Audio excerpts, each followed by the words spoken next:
Assalamualaikum warahmatullahi wabarakatuh.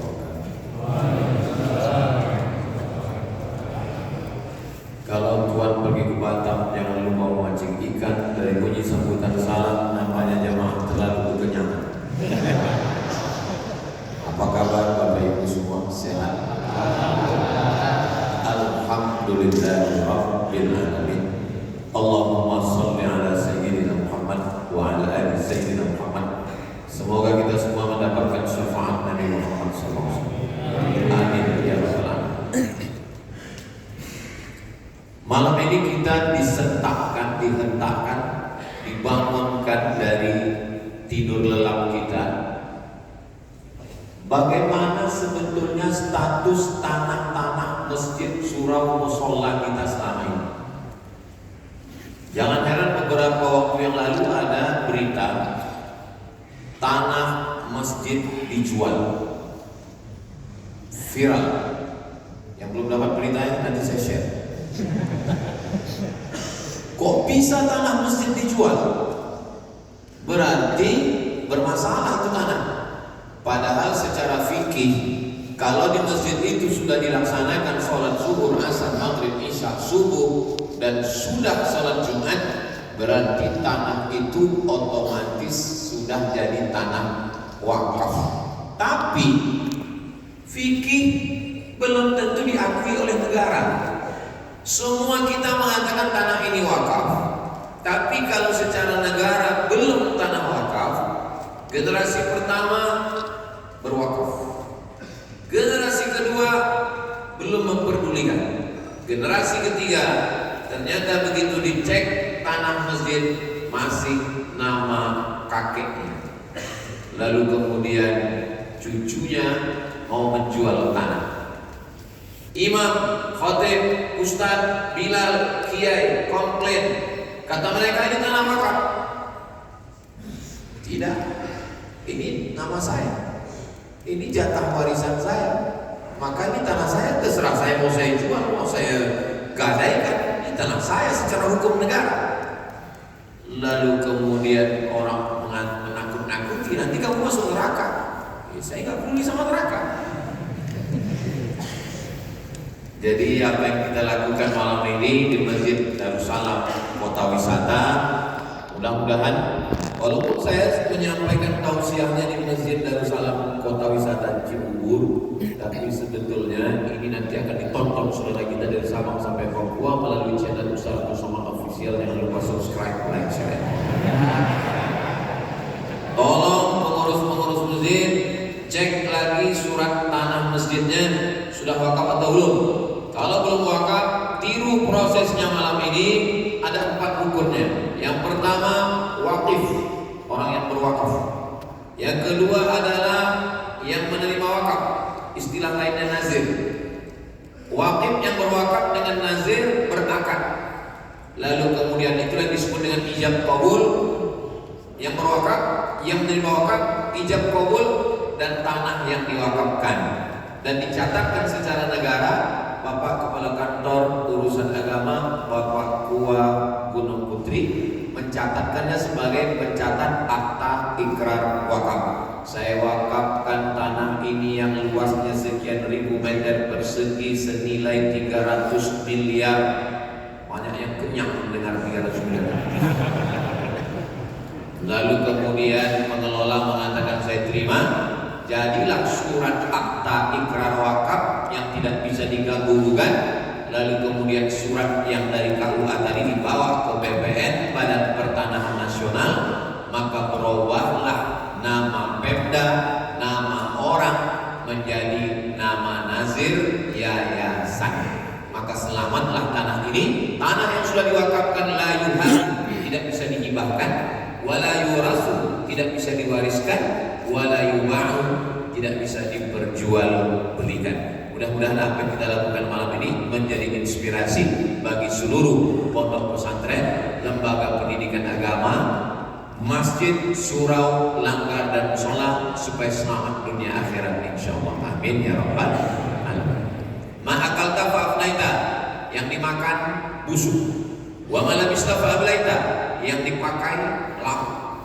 Uang 300 miliar Itu kalau diberikan ke cendol, berenang sambil minum. Hidup ini cuma dua, yang dimakan busuk, yang dipakai laku. Maka akalta fa'ablaita, yang kau makan busuk, wa malabista fa'ablaita, yang kau pakai laku, wa mata sondakta, yang kau wakafkan, itulah yang akan kekal abadi untuk hari esok. Mudah-mudahan tanah wakaf 1 hektar, 2 hektar ini menjadi amal jariah dan akan dibangun Islamic Center, pusat kajian keislaman, menjadi mercusuar dakwah di Nusantara, insyaallah. Amin ya rabbal alamin. Saya beberapa waktu yang lalu bersilaturahim dengan Bapak Brigjen Pol Hengki Haryadi. Lalu kemudian beliau bertanya, bisa Ustaz datang ke Masjid Darussalam? Saya kota wisata. Saya bilang jadwal saya ke Jakarta itu 1 tahun 2 kali, 6 bulan sekali. Jadi saya datangnya cuma hari Jumat, Sabtu, Ahad, Senin. Di luar itu saya tidak datang, Pak. Kapan jadwal Ustaz datang? Insya Allah nanti pekan pertama Ramadan. Nah, inilah saya datang kemarin. Ini saya jelaskan supaya jangan ada dusta di antara kita. Lalu kemudian tadi saya tanya protokol kita berapa menit jatah saya, karena ini kan masih ada tarawih. Kata beliau, Ustaz bebas sepanjang-panjang. Bapak Ibu yang dimuliakan Allah Subhanahu wa taala, tadi saya tanya tim UAS Jakarta, Jabodetabek, ini ada nggak tadi disebar banner atau flyer, judulnya apa? Judulnya Nuzulul Quran, Pak Ustaz. Nuzul Quran itu biasanya malam 17, malam 27. Memang Masjid Darussalam ini selalu curi start dalam segala hal. Dalam masalah mengurus tanah wakaf, dia yang terdepan. Dalam mengurus nuzul Quran, tercepat juga. Jadi siapa yang mau Idul Fitri cepat pun jadi jamaah. Cepat ini. Nuzul Quran ini terkait dengan malamnya turun Al-Quran dan sekaligus malam Lailatul Qadar. Semua Bapak Ibu hafal ayatnya. Inna anzalnahu fi lailatin, bukan lailatin mubarakah. Kami turunkan Al-Quran itu pada suatu malam. Inna anzalnahu fi lailatin mubarakah. Kami turunkan Al-Quran itu pada suatu malam yang penuh berkah. 1 tahun itu ada 360 sampai 365 malam. Malam yang mana? Bukan siang. Nuzul Quran, Lailatul Qadar, malam, bukan siang. Otomatis siang tereliminasi, tinggal malam. Tapi malam itu ada 12 bulan. Yang mana? Turun ayat. Syahrul Ramadan alladzi unzila fihi Al-Quran. Al-Quran turun di bulan Ramadan.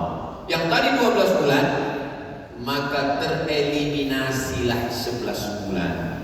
Bukan Haram, bukan Safar, bukan Rabiul Awal, bukan Rabiul Akhir, bukan Rabiul Awal, bukan Rabiul Akhir, bukan Rajab, bukan Sya'ban, bukan Syawal, bukan Dzulqa'dah, bukan Dzulhijjah. Karena Al-Quran sendiri berkata Syahrul Ramadan, di bulan Ramadan. Nah, di bulan Ramadan malam yang mana? Di bulan Ramadan malam yang ganjil-ganjil, otomatis tereliminasi 15 malam yang genap-genap. Makanya di beberapa masjid kalau malam ganjil ramai, pas genap sunyi. Nah, ini di dalamnya. Tinggal 15 malam. Dari 360 malam menjadi 30 malam, mempersempit lagi menjadi 15 malam. Nah, di antara 15 malam ini malam yang mana? Maka kita buka tafsir Ibnu Katsir. Sebetulnya namanya Tafsir Al-Qur'anil Azim. Yang menulisnya namanya Imam Abu Fida Ismail Ibnu Katsir. Di situ disebutkan banyak pendapat ulama. Ada yang mengatakan malam pertama, ada yang mengatakan malam ketiga, ada yang mengatakan malam kelima, ada yang mengatakan malam ketujuh, ada yang mengatakan malam ke-9, ada yang mengatakan malam yang ke-11. Jadi kalau saya lihat ini Masjid Darussalam Kota Wisata kelihatannya ini malam 9. Malam ke-9. Lalu Istiqlal Republik Indonesia itu membuat acara nuzul Quran malam 17. Itu dalilnya dari mana? Ada juga di situ. Ada di tafsir Ibnu Katsir. Wa ma anzalna ala abdina yaumal furqan yaumal taqal jam'an. Al-Quran yang kami turunkan pada malam bertemunya dua pasukan. Yang dimaksud dengan bertemunya dua pasukan itu adalah perang Badar. Perang Badar itu terjadi pada malam 17 Ramadan. Itulah dalil. Salah satu pendapat dari mazhab Syafi'i mengatakan 17. Bukan semua pendapat. Sebagian ulama mazhab Syafi'i kata Imam Ibnu Katsir. Itulah maka di Indonesia diperingati malam 17 Ramadan. Anak-anak kita sekarang itu cerdas-cerdas. Nanti dia nanya sama bapak sama ibu, mama, ya katanya nuzul Quran malam 27. Ya, kok di Indonesia 17? Ya karena kita merdeka 17 Agustus. Karena kita sholat 17 rakaat. Itu namanya ilmu cocokol. Lalu yang mana yang mengatakan malam 20? Di Mesir ada namanya malam pembagian hadiah jaizah Lailatul Qadar. Penghafal Quran itu diberikan hadiah pada malam Lailatul Qadar malam 27. Kenapa di Mesir malam 27? Berdasarkan hadis Nabi, taharru Lailatul Qadri fil ashril awakhir min Ramadan. Carilah Lailatul Qadar itu di malam 10 terakhir, 21, 23, 25, 27, 29. Terus sebetulnya Pak Ustaz, Lailatul Qadar itu nuzul Quran itu malam keberapa? Ia dirahasiakan Allah. Karena kalau dikasih tahu, malam yang lain sepi. Seandainya disebutkan dalam Al-Quran, malam Lailatul Qadar adalah malam 21. Malam 21 itu malam ramai. Habis itu ada lagi. Orang yang masih ijtihad aja 27 punya malam 27 melimpah 28 29 melimpah. Allah merahasiakan tidak ada yang tahu siapa dapat taubat nasuha. Allah merahasiakan tidak ada yang tahu siapa dapat sholat wusta. Allah merahasiakan tidak ada yang tahu siapa yang dapat haji mabrur. Allah merahasiakan tidak ada yang tahu siapa yang dapat Lailatul Qadar. Kenapa Allah rahasiakan? Yang kedua, takut.